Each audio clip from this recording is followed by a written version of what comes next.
Hey, how we doing? This is Benjamin Boyce, and I was away for a few days, almost a week, actually precisely a week, on this island in the South Pacific. I had a meeting to go to there, and then I hung out in the water for about 4 hours yesterday, and that's why I am the color that I am right now, which I think is kind of a blushing Fuji apple rather than a beet or cherry red. But you guys tell me what you think I look like. So I'm in Hawaii and I get this email from Evergreen State College, and it reads, "Dear Benjamin, as a proud Evergreen graduate, I'm writing to fellow alumni to ask for your help with a reputation boosting project." Why would they need to boost their reputation? And why would they be asking the alumni to do that for them when they're pouring thousands upon thousands of dollars to boost their reputation with an actual professional ad team? But they want my help. So I took the survey, and there was a lot of multiple choice questions, not multiple choice,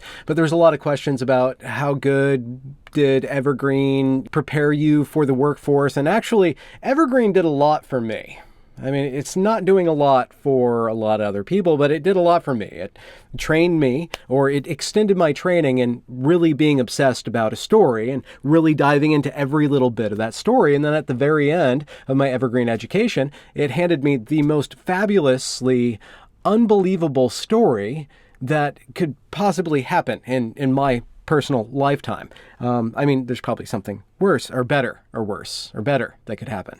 I go through, I give some pretty positive encouragement, and then the last question is, please provide a testimonial about your Evergreen experience. In particular, if you can articulate what you would tell a prospective student who is considering attending Evergreen, that would be greatly appreciated. And I was kind of snarky, and I sent them the list of the 80 plus videos about Evergreen that I produced. But I thought about this a little bit more. I'm like, well, there's another one that I need to produce. I know that there's a documentary coming and it's really complex. Stop bugging me about it. No, please keep on bugging me about it. But the thing is that a week before I got this email, I posted to Twitter some footage that I found of the 2018 Evergreen commencement ceremony, which is, the graduation of the class of 2018, where this undergraduate student goes along with the following metaphor. "I took a walk through the woods and I came out taller than the trees." It's a quote by some old dead white dude. Henry David Thoreau, and it's our graduation theme. Here we are in the woods, surrounded by friends, family, and yes, plenty of trees. I wonder what inspired Thoreau to venture into the woods, a deep, dark, uninhabited place where our vivid nightmares come alive in the shadows. While it is true that Thoreau could have found himself literally walking through the woods, I like to think that it meant something deeper. I think of it as a metaphor for adversity. And I invite, really quickly, if you're able, anyone who identifies as Black or brown, indigenous, LGBTQ, disabled, or any other marginalized identity to stand for a moment. I affirm and empower the beautiful work it took for you to get here. I know that you've made it because someone cleared the way for you, or you cleared the way for yourself. And I challenge each of you to not wait for anyone's permission to cut down the trees in the woods Thoreau was talking about. We must cut the tall trees. Cut the tall trees now. And here's your charge. If you identify as white or cis, straight or able-bodied, and financially secure, you can stand. Don't be scared. Come on now. Do what you must so that you do not become the trees in someone else's forest. Do what you must so that you never sow a seed or water the mud or even make a clearing for anyone hoping to be the trees in a Black woman's forest, an indigenous person, Latinx folks, South Asians, TGNC folks of color, or anyone who appears along these intersections. This means recognizing your implicit biases, addressing them, facing them as Thoreau faced his own woods. Inconvenience yourselves to uplift the voices of marginalized people, and know that in that, you're making space in the clearing for your liberation as well. Together, we can fell the forest.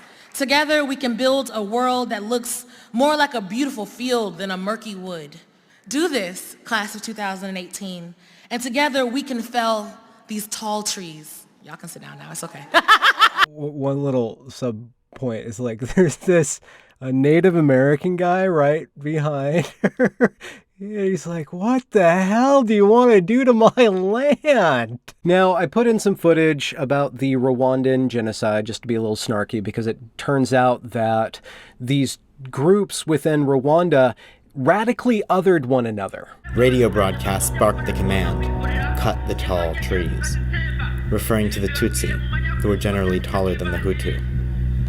The words meant sever their hamstrings, so they could not flee from certain death. The Hutu called the Tutsi cockroaches. They dehumanized their enemy, and then they wiped their enemy out. It's the same rhetoric. The only thing is the stuff that you get taught at Evergreen is all under the banner of inclusion, and it's inclusion by division. It's inclusion by division, which is it doesn't make any sense. And actually, it doesn't make sense so much that anybody who actually internalizes this logic stops making sense themselves. If you notice how she jumps the metaphor back and forth, whether it's not to plant a tree or kill a tree or water the mud or do whatever the black person doesn't want you to do, whether it's to be a tree or not be a tree or whatever. And I've gotten into that over and over and over again, how the sense only matters insofar as they are attacking or defending themselves. There doesn't need to be any consistency between one statement and another statement. Those statements' consistency just comes down to putting another person in their place or putting themselves in a certain place over the other person. Anyway, so I put that on Twitter. And it got, reposted and reposted and reposted. And then this guy named IJ Bailey comes along and writes, yes, those of privilege or positions of power should never be challenged directly. It should only be done when they aren't around. And then I responded, imagine going to college to find it's 4 years of being confronted for your privilege and power by privileged professors who have the power to pass or fail you. To which this guy, IJ Bailey, responds, it's funny how we should shield those with the most privilege from challenge, while telling those who face real challenges that they should just pull themselves up by the bootstraps and not be so sensitive. Now, I could unpack that a little bit, but I just want to say that Evergreen State freaking College liked this tweet. And I'll read it again. It's funny how we should shield those with the most privilege from challenge while telling those who face real challenges that they should just pull themselves up by the bootstraps and not be so sensitive. I don't think that a state college should be discriminating based on race. And furthermore, I just got some documents, I'm not going to share them right now, but I got some documents from the Evergreen State College or from somebody at the Evergreen State College that goes to say that they're doing more cuts now.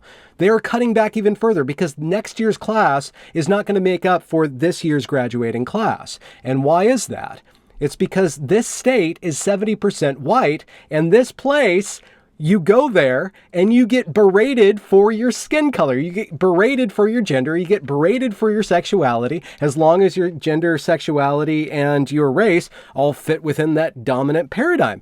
It's utterly toxic. It's a waste of your time. It's a waste of your money. And that's what I want to tell prospective students. Until these people at this college get their crap together, do not go there. Avoid it like the plague. Now, it turns out, you wouldn't be surprised that it turns out that this young woman, whose name I've tried to scrub out of here, was a student of Naima Lowe's. And actually, Naima Lowe is now her mentor. Look at this.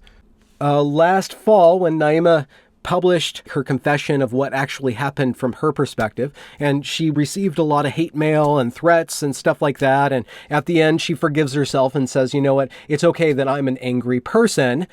There's nothing wrong with that. It's the white people's fault for not understanding why I'm angry and just accepting my anger, or whatever, she said. Naima publishes this essay on Medium, which she actually literally went out of her way to ban my Medium account from viewing her Medium article, whatever. I can still get around that. And this young woman writes, the ridiculous part of this entire ordeal is that Naima, my former professor, now mentor, is brilliant.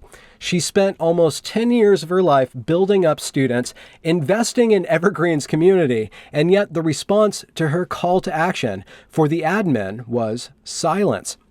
I mean, honestly, worse than silence. They pushed her out. She received $240,000 settlement, and she resigned.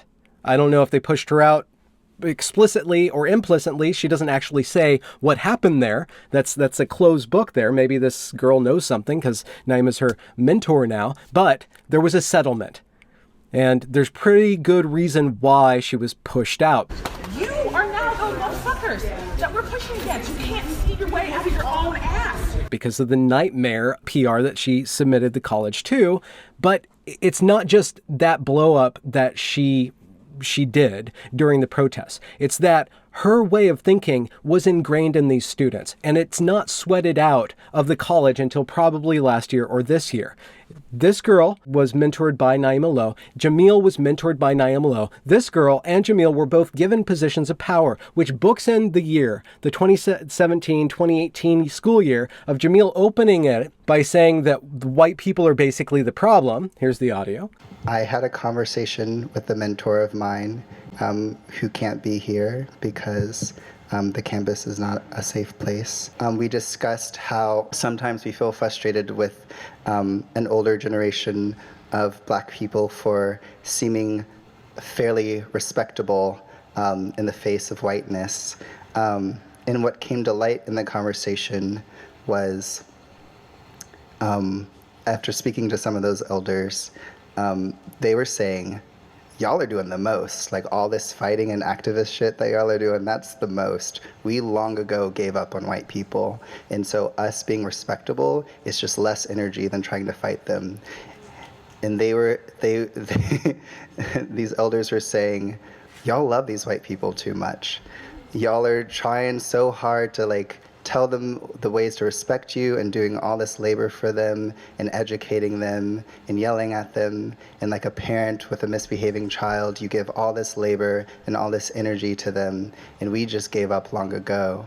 And it's really fascinating to me when people villainize and demonize these beautiful, beautiful, wonderful Black women that I see all the time on this campus for trying their best, for wearing their outfits, for speaking their truths, for demanding to be seen and demanding to be heard and demanding to be felt and demanding to be loved. That takes so much compassion to even believe that y'all can be better and that y'all can be deserving of all this love. And you have done so little and almost nothing to even be deserving of that effort. And then this girl closing it by saying that white people are still the problem. This is Naima's mindset. You can totally tell that this girl is really, really has internalized Naima's way of thinking. Furthermore, if you are a student that wants to go to Evergreen and you think you have the chops to become an activist, or somebody goes out and be's a loudmouth on social media, and you think that you can be that firebrand that changes the world, well, Evergreen's not for you either. Take it from a firebrand from Evergreen. Quote, this is from the girl that Evergreen lifted up into power, and Jamil's done the same thing. They lift them up to power, and what do? They hate you even more. If you give these people power, they hate you even more. Quote, a place like Evergreen State College, which boasts an innovative, justice-minded structure, which uses racial, social justice language at every level, which claims to invite, encourage intersectional discourse, is like any other white liberal institution. Useless. So take it from me, if you're a white person and you don't want to get brainwashed, don't go there. If you're a radical activist, if you want to go there, it's not going to be enough for you because it's filled with a bunch of white liberals. So this college isn't for anybody, apparently. It's not even for the people that they're explicitly kowtowing to. And then she finishes up her, her speech about how awesome Naima Lowe is with a photo of Naima Lowe the day after the election of Donald Trump, flipping off the camera. And I have this Facebook post somewhere where she says, if you're not burning down a cop shop or giving me money, I don't want to hear from you if you're white. Literally, this professor says that. And then it gets internalized by the students. Okay, one more thing. This is kind of, I don't know if I should say this or not. This woman's Twitter is, if you search the word white, it's a fascinating read in bigotry. Now, it turns out that this girl's mom's boyfriend is a white man, a rich white man, or a man with enough money that she can say this about him. And she expresses on her Twitter how proud she is for giving this white guy such a hard time. Brutalizes the people on the news who turn against him. So the news and from the hype and because all. of how ridiculously you don't know. No, they were asking. But I think her. Trump contributes to that climate, definitely. You know Some of what? Sean Hannity. To quote her, reparations. All our health care, her new house, her new car, my loans, his ass is covering it all. Furthermore, she writes a contract. And I don't know if she has her mom's boyfriend sign this or not, but this is the contract that she gives to him. I really don't play with this man. Quote, contractual agreement for scholarship. The parties agree as follows. Scholarship amount. The donor will provide the student a scholarship that satisfies the balance held at the Evergreen State College, referred to as the institution, going forward. For the current academic year, the amount shall be applied directly against the educational expenses remaining after federal grants and awards bestowed by the institution upon the student. The donor also agrees to provide a monthly living stipend to cover the cost of rent, food, and scholastic expenses, to be defined by the following algorithm and entered and initialed below.